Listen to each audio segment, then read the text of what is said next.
عليه ونعوذ بالله من شرور أنفسنا ومن سيئات أعمالنا من يهده الله فلا مضل له ومن يضلل فلا هادي له ونشهد أن لا إله إلا الله وحده لا شريك له ونشهد أن سيدنا وسندنا ونبينا وحبيبنا ومولانا محمدا عبده ورسوله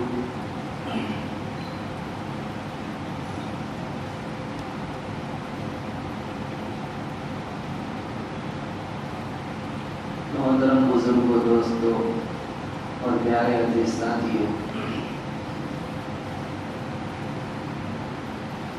فارسی کی ایک مشہور و معروف کتاب ہے جس کا نام ہے مثنوی شریف۔ حاجی امداد اللہ مہاجر مکی رحمۃ اللہ علیہ کا ملفوظ ہے۔ یہ تین کتابیں بڑی عظیم، بڑی محبوب اور پسندیدہ ہیں۔ ان میں سے قرآن شریف، دوسری بخاری شریف اور تیسری مثنوی شریف ہے۔ یہ مثنوی شریف مولانا جلال الدین رومی رحمۃ اللہ علیہ کی کتاب ہے، اور اس کے اندر قرآن و احادیث کی ایک طرح کی تشریح موجود ہے، اور حضرت مولانا کا طرز اس میں یہ رہا ہے کہ اس میں حکایتیں، واقعات، تمثیلات، اشعار بیان کرنے کے بعد اس میں سے جو نصیحتیں نکلتی ہے، ان واقعات اور حکایتوں کے ذیل میں بڑی قیمتی نصیحتیں بیان کرتا ہے۔ اور یہ مثنوی شریف بڑی معتبر کتاب ہے اور علماء کی نگاہ میں بڑی اہم کتاب ہے۔ جو چاروں سلسلے تصوف کے ہیں، چاہے وہ چشتیہ ہو، نقشبندیہ ہو، قادریہ ہو یا سہروردیہ ہو، چاروں سلسلے میں اس کتاب کو بڑی اہمیت ہے۔ یہاں تک کہ حاجی امداد اللہ مہاجر مکی رحمۃ اللہ علیہ تو اس باقاعدہ اس کی تعلیم کیا تھا، اور یہ کتاب فارسی میں ہے۔ علماء نے اس کی کئی اردو میں کئی شروعات نہیں کی، کئی جلدوں میں اس کی تشریح کی ہے۔ خود علامہ تھانوی علیہ الرحمہ نے 22 سے 24 جلدوں میں اس کتاب کی تشریح کی۔ تو اس کتاب میں، اسی مثنوی شریف میں، حضرت مولانا جلال الدین رومی علیہ الرحمہ نے سلطان محمود غزنوی رحمۃ اللہ علیہ کا ایک عجیب و غریب واقعہ بیان کیا، اور اس کے ذیل میں نصیحتیں بیان فرمائی۔ آج آپ حضرات کے سامنے اسی واقعے کے بیان کرنے کا ارادہ ہے، اور بہت سارے لوگوں نے اس واقعے کو سن رکھا ہے۔ تو وہ لکھتے ہیں کہ ایک مرتبہ سلطان محمود غزنوی رحمۃ اللہ علیہ رات کے وقت اپنا شاہی لباس اتار کر، عام سا لباس پہن کر، اپنا حلیہ بدل کر، بھیس بدل کر محل کے خفیہ راستے سے باہر تشریف لائے، اور اس سے ان کا مقصد تھا کہ ان کی جو رعایا ہے، ان کی جو لوگ ہیں، گلیوں میں گھوم کر، شہر میں گھوم کر، شہر کے اطراف میں گھوم کر جائزہ لے کہ لوگ راحت سے ہے، سکون سے ہے، چین و سکون سے سو رہے ہیں یا کوئی تکلیف میں مبتلا ہے۔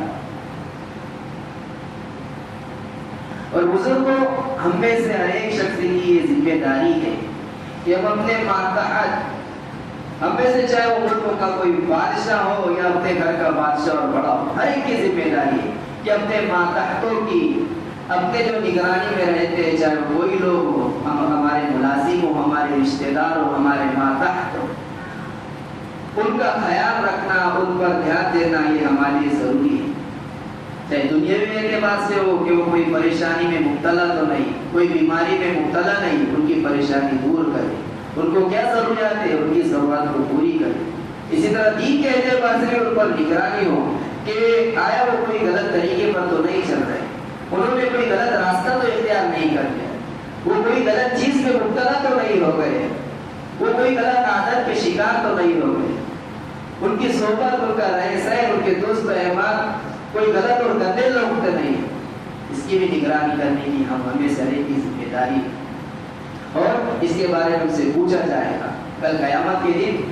ہمارے اپنوں سے ہم سے اپنے ماتحتوں کے بارے میں سوال کیا جائے گا۔ حدیث پاک کا ایک ٹکڑا ہے، وَكُلُّكُمْ مَسْئُولٌ عَنْ رَعِيَّتِهِ، کہ تم میں سے ہر ایک شخص سے پاس پرس کی جائے گی، پوچھا جائے گا، سوال کیا جائے گا اپنے ماتحتوں کے بارے میں۔ تو اس پر ہمیں دھیان توجہ دینے کی ضرورت ہے۔ تو سلطان محمود غزنوی رحمۃ اللہ علیہ محل سے باہر تشریف لائے اور گلیوں میں گشت کرنے لگے، محلوں میں گھومنے لگے، شہر میں چکر مارنے لگے۔ تو ایک جگہ انہوں نے دیکھا کہ شہر کے باہر کچھ لوگ بیٹھے ہوئے، سلطان ان کے پاس تشریف لے گئے تاکہ معلوم کرے کہ یہ لوگ کون ہیں اور یہ کیا باتیں کر رہے ہیں۔ رات کا وقت تھا، اندھیرا چھایا ہوا تھا، ایک دوسرے کو ہر ایک شخص اچھی طرح سے نظر نہیں آ رہا تھا۔ سلطان جب وہاں پر پہنچے تو جو بیٹھے ہوئے لوگ تھے وہ بھی سمجھے وہ ایک چوروں کی ٹولی تھی، چوروں کی جماعت تھی۔ وہ سمجھے کہ یہ شخص بھی ہمارا ہی ساتھی ہو، ہماری طرح کوئی چور ہمارے پاس آ کر بیٹھ گیا۔ انہوں نے اس پر دھیان نہیں دیا اور توجہ نہیں دی کہ کوئی ہم میں سے ہے یا اجنبی، انہوں نے پہچاننے کی کوشش نہیں کی۔ خیر، اب ان کے آپس میں باتیں ہونے لگی، مشورہ ہونے لگا۔ ایک نے کہا کہ بھائی آج ہمیں چوری کرنی ہے، لیکن چوری کرنے سے پہلے مناسب یہ ہے کہ ہم میں سے ہر ایک شخص اپنا اپنا ہنر، اپنا اپنا کمال ظاہر کرے، اپنی اپنی خوبیاں ظاہر کرے، اپنی اپنی صلاحیتوں کو ظاہر کرے، تاکہ اسی کے مطابق اس کو خدمت سپرد کی جائے اور اسی کے مطابق ہمارے چوری کا پلان بنایا جائے، منصوبہ بنایا جائے۔ ان میں سے ایک شخص کہنے لگا کہ میرے اندر یہ کمال ہے کہ اگر کتا بھونکتا ہے تو میں اس کی بھونکنے کی آواز سے سمجھ لیتا ہوں کہ وہ کیا بولتا ہے، یعنی اس کی بھاشا میں سمجھتا ہوں کہ کتا کیا کہنا چاہ رہا ہے۔ اور بظاہر ہے کہ چوروں کو سب سے زیادہ کتوں سے واسطہ پڑتا ہے، تو سب نے کہا ٹھیک ہے، یہ ضرورت ہمیں پیش آئی۔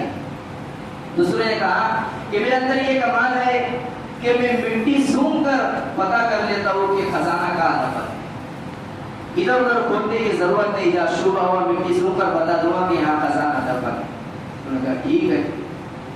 تیسرے نے کہا کہ میرے اندر یہ صلاحیت ہے کہ میں رات کی تاریکی میں، رات کے اندھیرے میں ایک مرتبہ جس کو دیکھ لیتا ہوں تو اسے کبھی نہیں بھولتا، دن کی روشنی میں بھی اسے پہچان لیتا ہوں۔ چوتھے نے کہا کہ میرے اندر یہ کمال ہے کہ کتنا ہی اونچا محل ہو اور کتنی اونچی عمارت ہو، اس کی دیوار پر میں رسی پھینک کر اس میں پھنسا کر اوپر چڑھ کر اندر اتر جاتا ہوں۔ پانچویں نے کہا کہ میرے اندر یہ صلاحیت اور یہ کمال ہے اور میرے بازو میں اتنی طاقت ہے کہ مضبوط سے مضبوط دیوار میں نقب لگا دیتا ہوں، نقب یعنی اس میں سوراخ کر کر اندر چلا جاتا ہوں۔ سب نے اپنی خوبیاں بیان کی، اپنے اپنے ہنر بتائے، اپنے اپنے صلاحیت سے آگاہ کیا۔ اب وہ سب سلطان رحمۃ اللہ علیہ کی طرف متوجہ ہوئے اور ان سے کہنے لگے جناب ہم نے تو اپنا اپنا ہنر دکھا دیا، اب آپ بتائیے کہ آپ میں کیا ہنر ہے، آپ میں کیا خوبیاں اور کیا صلاحیت ہے۔ تو سلطان کہنے لگے کہ میری داڑھی کے اندر یہ خاصیت ہے کہ جب مجرم کو سزا دینے کے لیے، اسے پھانسی چڑھانے کے لیے تختہ دار پر لے جایا جا رہا ہو اور جب میں رحم سے اپنی داڑھی ہلا دوں تو مجرم سزا سے بری ہو جاتا ہے، اسی کی سزا معاف ہو جاتی ہے، اس کو نجات مل جاتی ہے۔ جب ان لوگوں نے یہ بات سنی تو سب خوشی سے اچھلنے لگے، ارے آپ تو ہمارے سردار ہیں، ہم میں سے ہر ایک کے اندر ایک نئی خوبی ہے، ہماری خوبی سے اتنا ہو سکتا ہے کہ چوری کا جو منصوبہ ہے کامیاب ہو جائے، ہم چوری میں کامیاب ہو جائیں، لیکن چوری کے بعد جو پکڑ جانے کا اندیشہ ہے اور اگر پکڑے گئے تو اس نجات کا ہنر، اس پکڑنے سے رہائی کا جو ہنر ہے وہ ہم میں سے کسی کے پاس نہیں، وہ تو آپ کے پاس ہے۔ اب تو گھبرانے کی کوئی ضرورت نہیں، بڑے سے بڑا خطرہ برداشت کر لیں۔ پھر انہوں نے مشورہ کیا کہ اب ایسا کرتے ہیں کہ اب کی بار بڑا ہاتھ مارتے۔ ایک نے کہا کیسے؟ تو ہم آج یہ کام کرتے ہیں کہ جو سلطان کا محل ہے آج اس کو چوری کرتے ہیں، آج شاہی خزانے کو لوٹے گی تاکہ ایک بار ایسا بڑا ہاتھ مار دے اور ہمیشہ سکون کی زندگی گزارے، ہماری پشتائے پشت کو فراغت حاصل ہو جائے۔ سب اس پر متفق ہوئے، ٹھیک ہے، اچھی بات۔ ان کا یہ مشورہ ہوا اور وہ محل کی طرف چوری کرنے کے ارادے سے بڑھنے لگے۔ اب راستے میں کتے بھونکنے لگے، محل کے قریب جو شکاری کتے وہ بھی بھونکنے لگے۔ تو ان لوگوں نے اس شخص سے پوچھا کہ بھائی تو نے دعویٰ کیا تھا کہ میں کتوں کی بھاشا اور بولی سمجھتا ہوں، کہ بتا یہ کتے کیا کہہ رہے ہیں؟ تو وہ کہنے لگا کہ یہ کتے کہہ رہے ہیں کہ ہم جس محل کی طرف چوری کرنے جا رہے ہیں اس محل کا بادشاہ بھی ہمارے ساتھ شامل ہے۔ وہ ہنسنے لگے، ارے تو پاگل ہے، تو بیوقوف ہے کہ اتنا بڑا بادشاہ بھی کہ ہمارے ساتھ چوری کرے گا، اتنا بڑا بادشاہ کے چوروں کے ساتھ رہے گا؟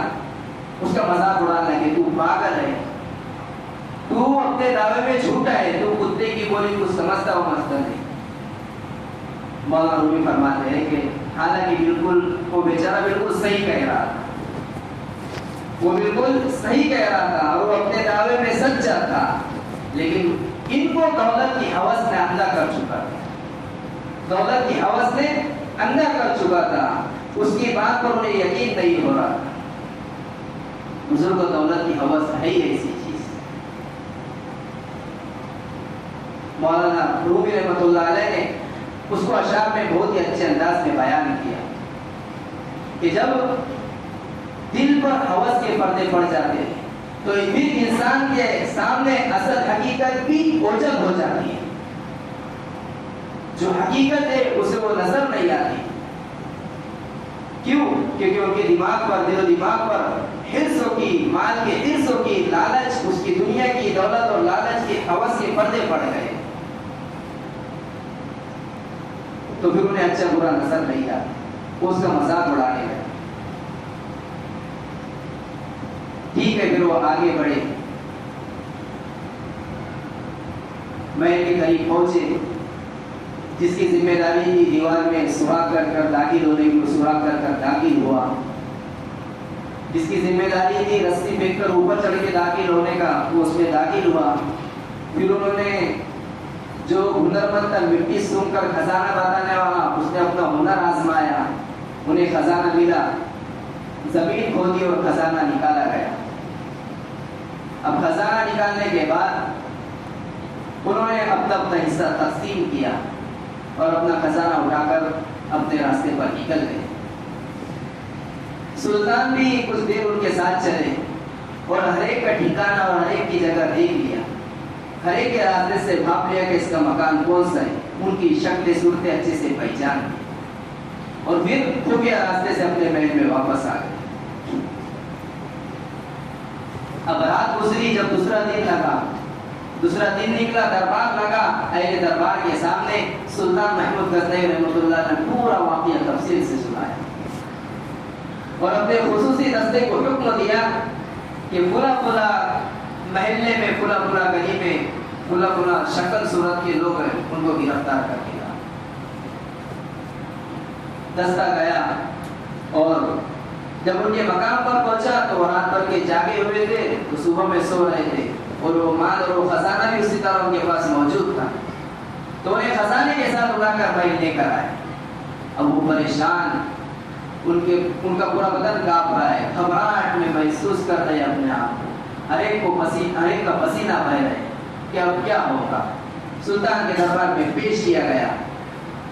سلطان نے ہر ایک کے خلاف کہا کہ میں تمہارے واقعے کا چشمدید گواہ ہوں، کسی گواہ کی ضرورت نہیں، اور سزائے موت کا حکم انہیں سنا دیا اور حکم دیا کہ جاؤ اور انہیں پھانسی پر چڑھا دو۔ اب وہ جو سب پریشان، لیکن اس میں سے ایک شخص تھا، اس کی حالت مختلف تھی، کبھی تو اطمینان اس کے اندر نظر آتا، بے خوف نظر آتا، اور کبھی وہ ڈرا ہوا اور سہما ہوا نظر آتا۔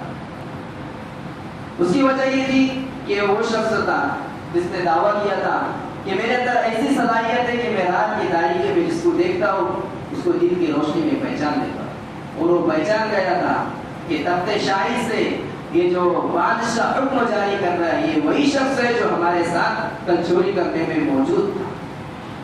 تو اسے اطمینان ہو جاتا ہے کہ ہم نے اب ہمارا ہنر دکھا دیا, یہ بھی ہنر دکھائیں گے اور ہم سب نجات پا لیں گے. اور ایک طرف ڈرا ہوا بھی ہے, ڈرتا بھی ہے اور گھبراتا بھی ہے کہ بادشاہ ہے, بادشاہوں کا کیا بھروسہ کہ اپنی بات سے مکر جائے.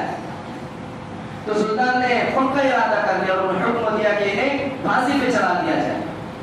جب انہیں لے کے جانے لگا تو اس شخص نے ڈرتے ہوئے صحیح آواز میں کہنے لگا, عالی جناب میں ایک بات عرض کرنا چاہتا ہوں, اگر آپ وہ بات میری سن لیں تو بڑی مہربانی ہوگی. بادشاہ نے کہا کہ بتاؤ تمہاری کیا بات ہے. تو اس نے کہا کہ بادشاہ سلامت, میں وہ شخص تو ہوں جس نے دعویٰ کیا تھا کہ رات کے اندھیرے میں اس کو دیکھ لیتا ہوں, دن کے اجالے میں اسے پہچان لیتا ہوں, اور آپ وہی شخص ہے جو رات میں ہمارے ساتھ موجود تھے. اب ہم نے ہمارے جو ہنر تھے وہ آزمائے دکھائے اور ان ہنروں کی بدولت آج ہم آپ کے سامنے ویڈیو میں جکڑے ہوئے ہیں اور ہمارے خلاف پھانسی کا حکم صادر ہو چکا ہے, ہمیں جلاد کے حوالے کیا جا رہا ہے.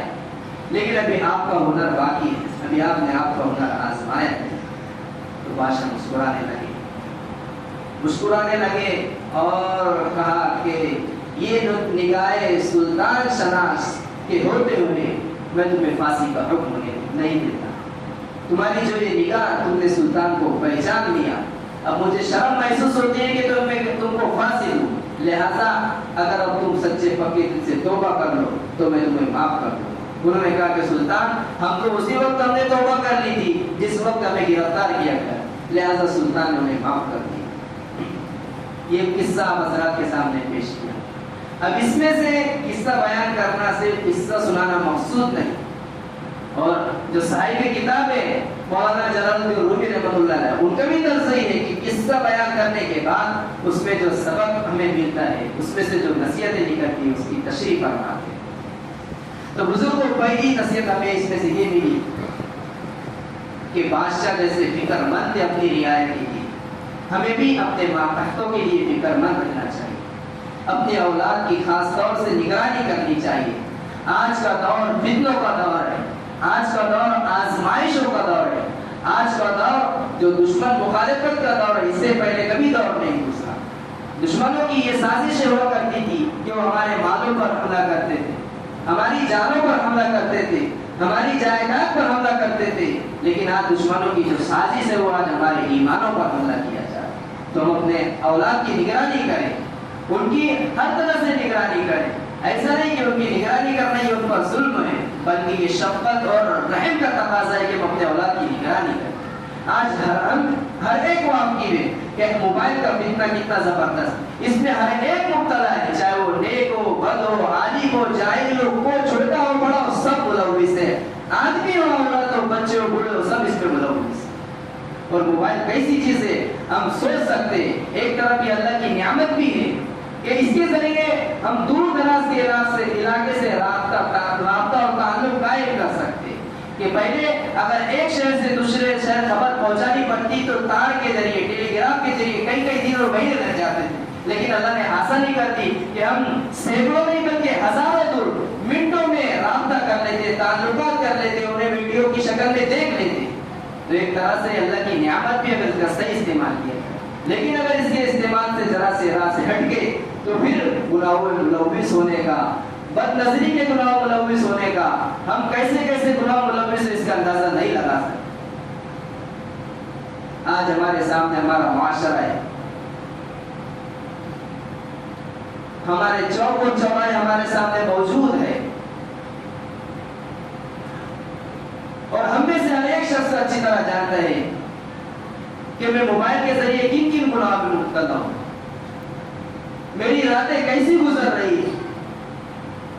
اللہ معاف کرے کہ آج ہمارے جوان کیا بتانا کہ راتیں کیسی گزر رہی ہے موبائل. اللہ کا ڈر نکل گیا ہے کہ ایسی چیزیں اور ایسی چیزیں دیکھ کر سو جائے, اور خدا نہ خواستہ اگر ہماری صبح میں آنکھ نہیں کھلی تو ہمارا حشر کیا ہو. تو خیر کہ ہمیں اپنے اولاد کی نگرانی کرنی چاہیے. دوسری بات ہمیں سے معلوم ہوئی